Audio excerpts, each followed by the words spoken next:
expectations building into the new season? So you got to open up there. Yeah, good to have everybody here.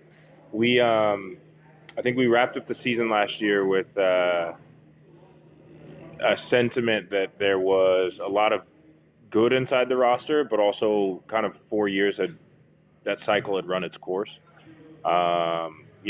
24 didn't start off hot, but Gavin, I think, did a great job of pulling the team along, and we saw, I think, by midseason, in my estimation, some of the best football that we'd seen in a Roots jersey in the USL Championship, for sure. And so I think we were really happy with the direction things were headed.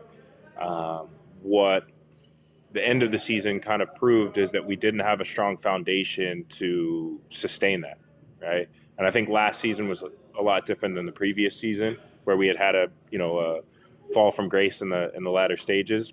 I think in this instance, we really felt like there was pieces to the puzzle that were in the right seats and that were right for us, but we needed to take the next step. As I know Gavin and Tommy have mentioned, we finished last year where we had progressed a lot in terms of minutes to youth players, but the objective, I think, from day one of Oakland Roots has been to build a high-performance club at the top tier in the USL Championship. And there's a lot of factors when it comes to that.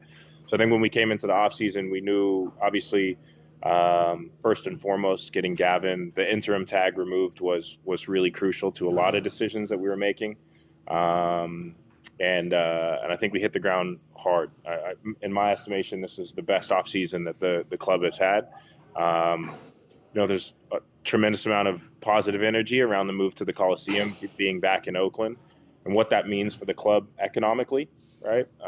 It's been a big challenge, as I think is well documented, putting on a productive game day, and even more so a productive game day as we're transients in different spaces, from Las Positas to Laney to Cal State East Bay.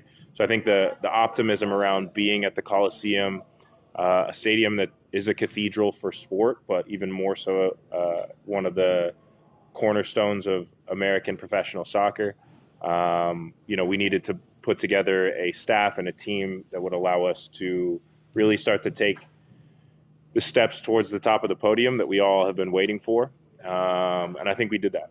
We, in terms of Gavin in place, but then staff to support him, it was important that we got a mix of experience, and different types of experience. In Jesse Cormier, we have somebody who's been an assistant coach, or a head coach, at the collegiate level for a long time, and that has been massively beneficial towards processes that we wanted to have in place that are now in place. And same thing with Oscar Rivero, a younger coach, but a coach who's also had a lot of experience in the youth game, in Chicago Fire, and then also at the USL2 level, and working with players who are burgeoning top talents. So we've been really excited to get those two in place. The promotion of Sergio Valle was an awesome opportunity for somebody who's been with the club for quite some time. Being a person who's grown up in the East Bay, he was always keen to kind of get involved at the club. It started with Project 510 in Seoul, but I think those years that he spent gave him a sense of what was going on in the first team from a different perspective, right, from adjacent to it. And so we're really excited about that. We also welcome back our trainer, Quentin Higgins, who was here with us in 2020. And I think is, in general, from a staffing standpoint, we were trying to put people in place who would lead in their own respect, a high performance culture around the pitch and on the pitch that we really wanted to have in place from the start. So that was a high priority. And then in addition to that, I won't say second to that, but I think simultaneous to that, we knew that we needed to get a team that fit what Gavin needed. We saw that last year where the foundation of the team was not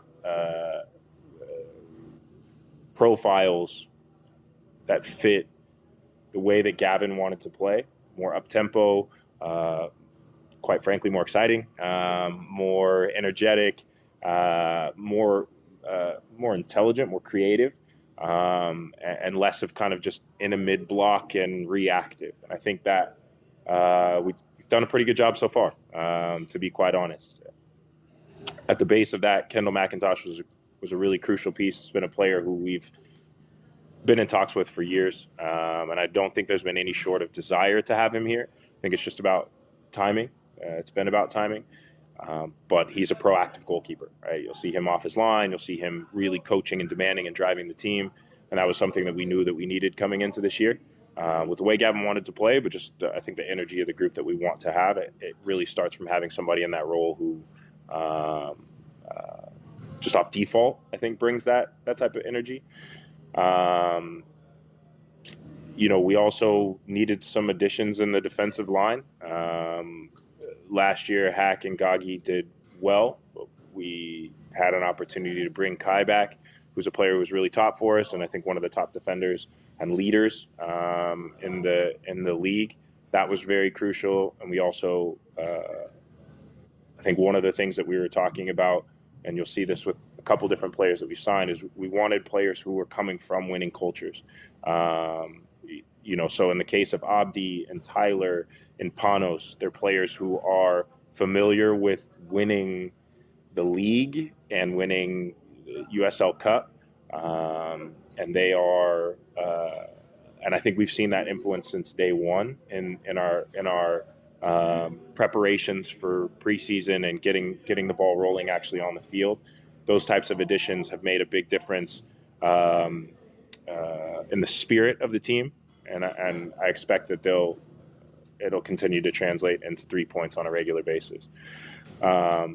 We also knew that we needed pace in the forward line. Right, this is something. I don't know if any of you were privileged to watch Gavin as a player, but he was very, very creative, very, like, somebody described him as jinky in terms of the way he kind of like checked in, made little movements off the ball, dropped his shoulder with the ball, but he was also explosive. And I think that that's something that we all can appreciate Oakland Roots football should be.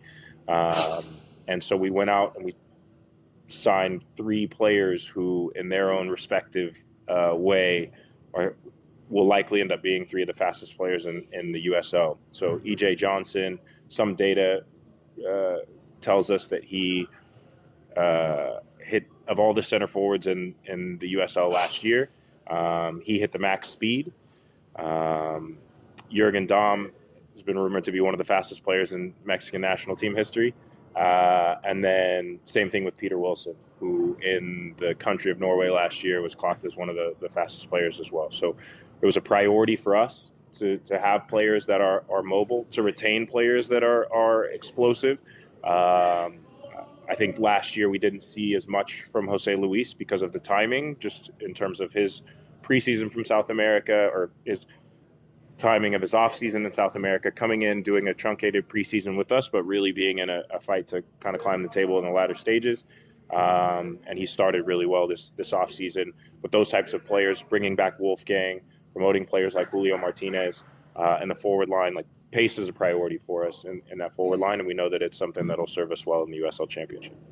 So I think some of those signings, along with some of the staffing, and then the key part for us this offseason has been really improving process and the cohesion of the staff, from Project 510, performance and medical, the first team, scouting and recruitment, and really just getting all aligned. And obviously, it really helps to have somebody like Gavin who has a clear idea of what he wants from the team, but also knows what the club is and knows the variety of priorities that we have and what we want to accomplish. Winning is essential, and I think that we've seen that from him day one. Just the thing that I love about real winners is they're unhappy people, right? I think Arsene Wenger said this: a top player is a dissatisfied person, and I think it's the same when it comes to coaches and staff, right? It's not saying that they're not good people, but I think that too often we view that high performance is harmonious, and I don't think that that's the case. Philip Lahm gave a great account of what he expected a locker room to be. And I think that's exactly what we're looking for. We're looking for people who are agitated to find high performance. And I think that we have a really good group of staff and players that are going to help us achieve that this year. Open it up. Yeah, like you mentioned, there's been significant investment to the roster. Like you mentioned, the biggest offseason in club history. Just talk about that, how that's been exciting for you in particular to see the growth over, compared to 2022, 23, and so on. Yeah, I think we as a club are very transparent with our financials and the process that we're in, and trying to build the most sustainable club that we possibly can. We were joking the other day when people were discussing kind of the U.S. soccer landscape, about how many clubs have disappeared from the U.S. soccer landscape. And I think we're very lucky to be where we're at with owners, a board, who have really prioritized that sustainable thinking, and that's got us through some challenging times. Obviously, when you move into a stadium like the Coliseum, certain elements of the financial blueprint look a lot different for you than in a 6,000 seat stadium, Cal State East Bay. And so I think for us, it was really nice to go into this offseason saying, hey, we can sign players like Jurgen, sign players like Panos, sign players that previously would have been, a sixth of our budget, right? And those were decisions that we were making during that period of time. We're obviously not in that period of time, and I think it's reflected in the way that we've gone about building the team. And so it's been exciting. I think that's been the main thing, is just the conversation and the tier of player that we're looking at to build the type of roster that we want to build has been a lot different this year. What is the buy-in from players like since Coach Gavin's got in? How's that culture changed since it's been? Yeah, it was interesting. We noticed. First of all, it's been great. Let me just say that. Let me start by saying that. We noticed in day one of preseason physical testing, we noticed that the vibe was completely different. And it was funny because a couple of different returners remarked on it. I think that, not only were guys pushing themselves in a different way, collectively the group was cheering each other on in a completely different way. And I think that was cool to see before a ball was kicked, but it's been even more so as we've gone through the wars of preseason. I think there's a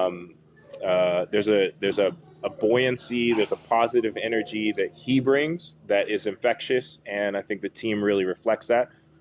But the people that we've signed, they've come on board because they feel that energy as well, and I think they contribute to that energy. So it's been really good to see. Some players are maturing within our group, right? Like I think last year Cam was a leader, but he's a different type of leader this year. Under Gav, seeing the offseason process, having that under his belt. Players like Gomez as well, right? He's been an emerging talent, and now we're starting to see him kind of have will show a part of his personality that we haven't really seen. And I think Gav does a really good job of integrating. We want diversity because that's reflective of Oakland. The challenge with diversity is you don't have homogenous thought or background or experience. And I think sometimes that can mean you have diverse people who retreat back towards what they're kind of most comfortable with.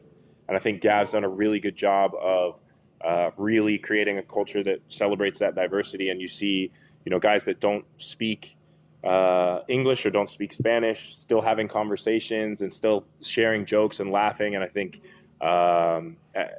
simultaneous to that, we see the environment on the field becoming very competitive. And I think many of you have interviewed Gav, and you've seen his desire for his team to be really competitive and driven, and that's coming out. So, not only is it positive energy, it's also competitive energy and frustration when teams lose. Like I see guys not happy when they lose, Whereas last year, I think there was a going through the process almost, we saw that before we kicked the ball, and we've seen that throughout the preseason. So definitely credit to him on creating that.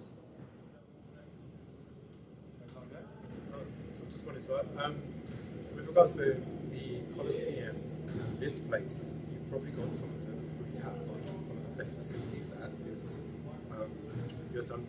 championship level. Curious how that factors into recruitment. And Gavin mentioned something I found really interesting: the sense of entitlement in previous iterations of the playing staff. How do you use these amazing facilities as a way for players to see the potential to grow, to get better, rather than as a source of comfort of a ride? How do you affect it? It's challenging for sure, and I think that's been the challenge over the course of time. We started from very humble beginnings. I think we were joking about the College of Alameda turf when the club started. And we've traveled to some different facilities, I think, in terms of match day, and we've always made them home, right?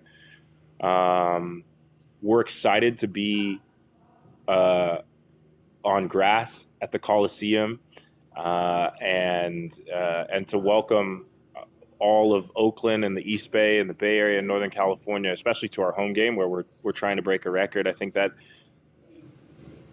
in this off season, I learned more things about the Coliseum.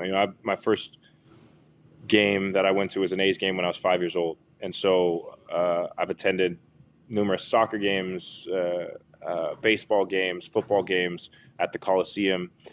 And I think, it might not be the bells and whistles stadium that a lot of people think of, but I do think there's a reverence that we want to pass on to our guys. I think we feel the same way about this facility that we live and work in every single day. We want this to feel like home. We also recognize that, a Real Madrid player goes to work at Real Madrid and understands the responsibility that they have to maintain the legacy of that type of club. And so the bells and whistles that are there at their facility are there to support them winning a title. As Gav mentioned, the culture of entitlement was a big topic of conversation this offseason. And when a player walks through the door every single day and sees this, there's a lot of different directions that can go. The reason the character of the players that we were signing this offseason was really paramount is because we wanted players who had a blue-collar work ethic and didn't view this as something that will change it, didn't allow this to be something that would change it. We have tried as much as possible over the course of time to maintain the real blue-collar nature of our culture, the culture outside of our doors here as a club in Oakland and in the East Bay, inside of here. And I think that it doesn't have to do with the level of professional. I think it does have to do with the type of person. And I really believe that because of the experiences that I've had here at the club, where, we've been engaged in Project 510 and trying to raise the type of professionals that we want, right? And last year we saw certain moments where things that we had taught those guys, it's cognitive dissonance in the sense that they had learned, Nana, Tariq, Jojo, all these guys, we bring them into the 510 environment to speak to the guys about what being a good professional is. We have them around to teach them what being a good professional is. And then those guys were in the first team and they were looking around and they were going, these guys are acting like they've made it, or like they're acting entitled, right? That's the best way to describe it. And I think that we do a lot of little things with raising the 510 players, like they don't get a locker. When they get an academy contract, then they get their name in the same 510 locker room that they're in, but they now have a space to leave it. They're only allowed in the first team locker room for specific meetings. They train on the backfield all the time. They have to walk past the first team field. Those are little things that we try to train them where they're earning their way there And so they never feel entitled to be there. They always feel like they need to work now to stay and and there's always a new goal, right? And I think that growth mindset is a really important part of guarding against entitlement. So although we have all of these facilities, beautiful facilities, we feel very blessed to be the club that is inhabiting these facilities. And again, I thank our board and our owners and investors who have made these facilities possible for us. The work ethic should still remain blue collar. And the culture that we're trying to create, which actually shows up in the most basic of interactions, is that people sweep the sheds, is that people don't see that picking up a cone or moving a goal is beneath them and that's somebody else's job, but that's part and parcel of what an Oakland Roots player is. And I continue to say, I think this offseason we've done with intent a very good job of changing out the players, bringing in players who we actually feel like have that at their core, and I think promoting players also from 510 that we feel like will sustainably have that culture inside of the locker room where nobody's bigger. And the coolest thing about Jurgen being here has been that a guy who's won at the highest level of CONCACAF and has competed at the highest level of football has that mentality. So he's shown up day one and not been too big for Oakland Roots, but shown that sweep the sheds mentality, that humility, and the way that he goes about everything. Pushes his chair in after he uses it. If the rule is boots on outside, he follows it without question. And those are things that are the fabric of professionalism. We want them to be the fabric of our culture here at Project 510. And I think, again, signings like him add to what we've been trying to develop here this offseason. And we hope will carry us the course of time here at the club. Quickly, so you're trying to break a record. What's the record you're trying to break? We're trying to hit, 31,000 plus in USL attendance record. and we're trying to hit 32. And you mentioned Project 510. We were talking to Elia and Ali. Can you talk about them in terms of coming into the league and seeing different kids? Yeah. We've this club has been, I think the first conversation I had about this club was about how local players kind of find their way into the roster. So there's been this conversation about localness in the roster. Now, obviously, we're representing Oakland, which is one of the most global cities that there is. So I think that balance between localness and globalness has been something that we've been trying to strike since the initial roster. And every roster since. So even our transition into the USL Championship, we were very thoughtful and intentional about how we, localness in the NISA days is different than the USL Championship. So the best way, in our opinion, right, there's going to be the Kendall McIntoshes, right, Oakland guy who's gone on to a career and now at this stage of his career coming back to Oakland. But we also feel like there's a huge opportunity for us to think differently about the youth soccer landscape locally. We're lucky there isn't, another professional club right nearby that's doing that's doing work in our backyard. And so we've been able with Project 510 the last few years to really target this professional development step. And not focus on developing 12-year-olds, but actually build relationships with as many clubs as possible in Northern California who are developing top 12-year-olds, 13-year-olds, 14-year-olds. And our focus really being on the transition to first-team football. This year, this preseason, obviously Ilya, this is his first preseason as a full professional. And we're really excited about where he's at. He showed last year that he could both be a driving force in the USL2 and on a run to the Western Conference Final, and also, contribute as many as some contracted professionals in terms of goals and production on that side of things. At his last game of the season last year, he actually put up some pretty impressive numbers from a physical output standpoint at still I think just having turned 19. And so this is the calendar year of his 20th birthday, but at 19 years old, he's a really exciting young player. He's got bags of pace, great mentality. Still has a lot to learn in the professional game in terms of positioning and decision making and the control of the game and decisions and how all of that comes together. But we're really excited about him. And then Ali, same. Last year he was Player of the Year for the NorCal division in the USL2, and that was indicative of his progress. He got a couple appearances last year, and I think what we're seeing from him is he's grown from those two environments, the Project 510 environment and the first team environment, and that's exactly what we're here for. Like we know that there's a phase of a player's career where they're between kind of men's amateur and then men's professional. And then there's a point in their career where it's like, look, sink or swim in the professional environment. And I think we're trying to make wise decisions as always because these guys have college as an option, right? So we're not just trying to be a place where people sign a professional contract and kind of sit.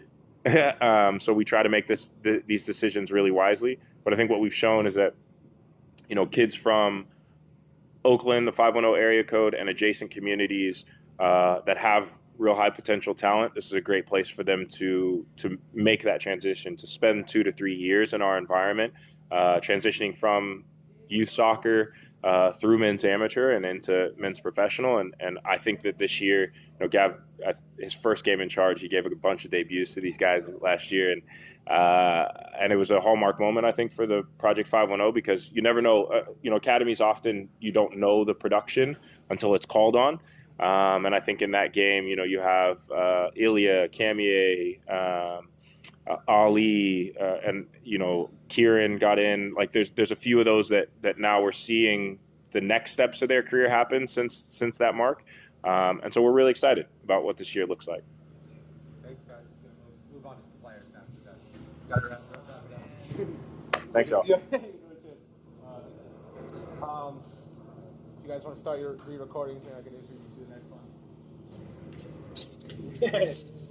one.